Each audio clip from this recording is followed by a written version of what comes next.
Hello and welcome to another episode of He-View. Today we'll be taking a look at Creatures from the Tar Swamp, the 7th episode of the classic series of He-Man and the Masters of the Universe. Originally broadcast on the 4th of October 1983. Yep, I messed up at the end of the last episode of He-View when I reviewed the Time Corridor. I said that the next episode would be Song of Solace, but it isn't. But it will be after this particular episode. Hey, we all make mistakes. Not as many as Orko does, admittedly, but we all make mistakes. Anyway, let's take a comfortable seat in the nearest throne, grab a drink, and take a look.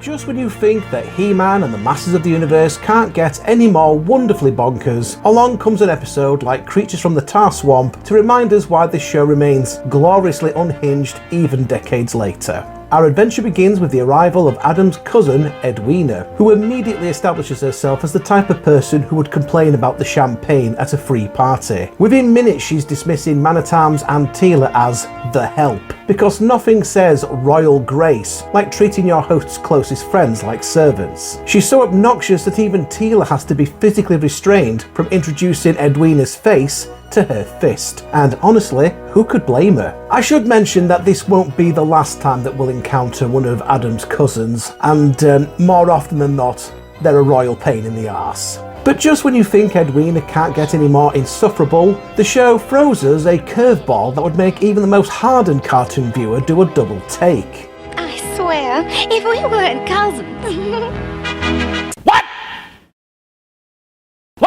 Did a children's cartoon from the 1980s just casually drop an incest joke? The moral guardians of the era were probably too busy worrying about any potential violence that could take place on the show to notice this little gem slipping through. It's the kind of moment that makes you wonder what else the writers were sneaking past the censors, whilst everybody was distracted by He-Man's pageboy bowl haircut. If you'd be kind enough to show me to my room, Adam.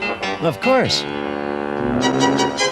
Okay, Adam, do yourself a favour, go and transform into He-Man now, and pop over to Snake Mountain just on the off chance that Skeletor might be up to something. I guarantee you'll be in less danger doing that than staying in the presence of your cousin for a minute longer. Despite Edwina treating everyone like something she'd scrape off her royal boot, our lovable floating magician Orko is absolutely smitten with her. The poor little guy is so desperate to impress this walking red flag that he offers her a fancy brooch as a gift. By the way, whatever he was planning to do with that extra hand that apparently lives under his hat is something we probably don't want to think about too much. Edwina rudely rejects this gift, leaving Orko to be shot down faster than a Wind Raider with engine trouble. But Adam then shows just what a wingman he is to Orko by telling Edwina about how Orko saved his life many years ago when he was a young boy. Yep, we're getting a flashback here, folks, because nothing says romantic storytelling like reminiscing about nearly drowning in prehistoric poop.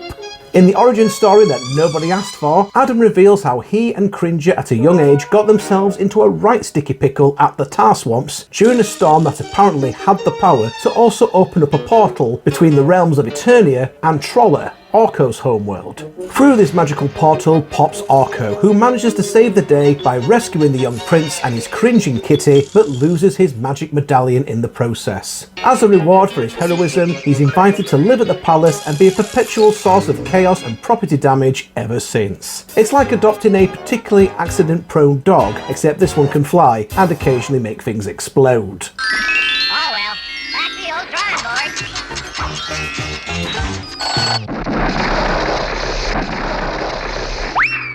And so ends the exciting story of Orko's arrival to Eternia. I have to admit, I was getting pretty worried that the entire episode was going to be a flashback about Orko's arrival on Eternia, but thankfully it was a mercifully brief scene before we got back to the real business. Although it does raise the question, exactly how many random cosmic storms does Eternia experience on a weekly basis? Edwina, pretty much like the audience, is unimpressed with Orko's story, which the little guy takes rather badly, which then leads him to decide that the only way to impress her is to return to the Tar Swamps and attempt to retrieve his magic medallion. Of course, the silly bugger decides to do this without telling anyone, so once Man-at-Arms and Teela work out where he has got to, during in which we get a glimpse of Orko's creepy looking bedroom, they set off in the Wind Raider to find him.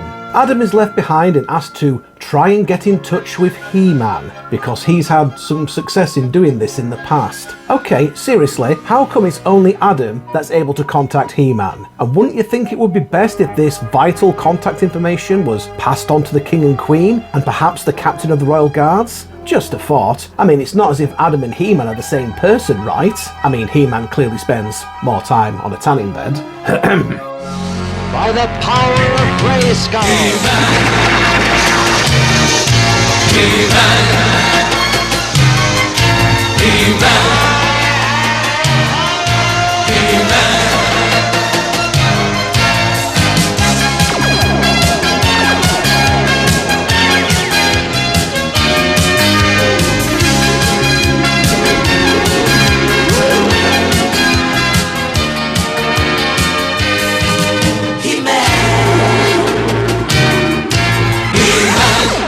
Anyway, it turns out that Orko is not the only person making a visit to the tar swamps in this episode, for Beastman is also there, along with Skeletor and evil-lyn. Skeletor this week has the rather unusual plan of restoring to life any prehistoric monsters that might have perished in the tar swamps all those years ago. Perhaps they're going to open up their own Jurassic Park. Perhaps Skeletor can grow himself a little white beard and replace that goat head on the end of his havoc staff with a mosquito encased in amber. But nope, he's only interested in bringing back some prehistoric monsters so that he can conquer the Palace of Eternia. Yep, not Castle Grayskull this week, presumably because even evil overlords need to mix up their target locations occasionally for the sake of story variation. Orko is captured and forced to watch the resurrected menagerie of two spotted birds that look like they've escaped from a particularly psychedelic nature documentary, plus one genuinely impressive dinosaur that's about to become Skeletor's unwitting chauffeur to lunch at the palace. When Man-at-Arms and Teela arrive at this point in the Wind Raider, Beastman uses his powers to control the giant bird into attacking them.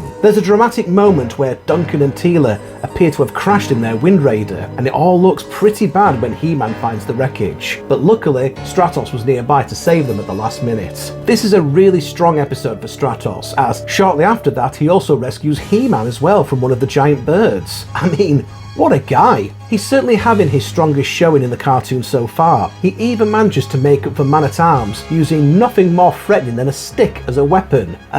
Duncan? What happened to all those weapons that you had in the previous episode? Last time he was pulling out swords, bowler whips, and blasters from out of nowhere. Now he's got a stick. Look out, he's got a stick. The heroes then all head back to the palace, where they find that King Randor has surrendered to Skeletor without a second thought, and has been slapped in jail with Marlena, Edwina, and Orko. Skeletor and evil-lyn are now having a great time, lounging about on the King and Queen's thrones, and likely going through the contents of Randor's wine cellar, whilst Beastman just stands vacantly on the floor before them. Naturally, they're congratulating themselves on a job well done, overlooking the fact that they haven't really attended to He-Man. Of course, the baddies aren't on the thrones for long, for they're soon interrupted by Teela, Man-at-Arms and Stratos, who actually all prove capable for once and dispose of the villains. They didn't even need He-Man to flex his way out of the problem for this scene. It's like watching the supporting cast suddenly realise, oh hang on, we've got our own skill sets, haven't we? Maybe we should use them. Out in the palace courtyard, Orko and Edwina have escaped from jail, mainly due to one of Orko's spells working but not having the desired effect he was looking for, and Orko spots his magic medallion stuck to the dinosaur's back. He manages to retrieve it and starts trying to use it to send the dinosaur back to the swamp, but Edwina simply wants him to teleport her away to safety, promising Orko that she'll be his special friend. But Orko refuses the offer from the fluttering eyelashes and ends up inadvertently casting a super spell that undoes everything that happened, again at the cost of his medallion. At the episode's conclusion, Randor once again thanks Orko for saving the day, and Edwina is finally publicly ashamed for being so dreadful and banished from the palace by her uncle, until she mends her shamefully rude and selfish ways. Before she goes, Orko gives her a jack-in-the-box to scare her off and as something to remember him by. As usual, everyone has a good old chuckle as the episode ends and we get to today's moral of the story. Today's story was about something more precious, more valuable than gold or silver. It's called friendship. Orko learned that friendship can't be bought. Giving somebody a present may get that person to act as if he or she is your friend, but don't be fooled. A real friend is someone who likes you for yourself, not your presents. So don't try to buy friendship. Just be yourself and treat others with honesty and respect. And then you'll know the friends you make will be real ones. We get a perfectly sensible moral this week. You can't buy friends with presents. Adam demonstrates how the only thing Edwina was interested in was material possessions, and she didn't like Orko for himself. This is true, but understandable. I mean, does anyone like Orko for himself? And believe it or not, this isn't the last time we see Lady Edwina on the show. Sometime later, she attended a royal performance at the palace given by that famous thespian Many Faces, together with the King and Queen. Now, this is only a mere cameo appearance in the episode The Mystery of Many Faces, but it is good to see that she appears to have changed her selfish ways by then. Okay, so we don't actually see her face, but consider that nobody else in Eternia ever changes clothes, with the obvious exception of Prince Adam and He-Man, I think it's safe to say that the lady in the purple dress stood next to King Randor and Queen Marlena is clearly the Lady Edwina. So we could assume from this that she did indeed learn her lesson from this episode and was welcomed back to the palace. This was a strong episode for Stratos, as he rescued not only Man-at-Arms and Teela from crashing in their Wind Raider, but he also saves He-Man as well shortly afterwards. And I do love how he unceremoniously leaves evil-lyn hanging by her cape. Between this and the way that he defeated the evil sorceress in that very first episode, Diamond Ray of Disappearance, you'd think that evil-lyn would have stopped wearing capes whenever Stratos is around by now. Skeletor seemed particularly on form today, gleefully shrieking out his plan to anyone who happened to be passing by, and then completely failing to do anything except sit on a throne and have a drink once he'd actually managed to take over the palace. The man is clearly having the time of his life, hurling insults left and right. Beastman gets called a furry fool and an oaf. Man-at-Arms is dismissed as a fool, but the crown jewel has to be he-fool. You can practically see Skeletor's skull grinning with pride at that linguistic masterpiece.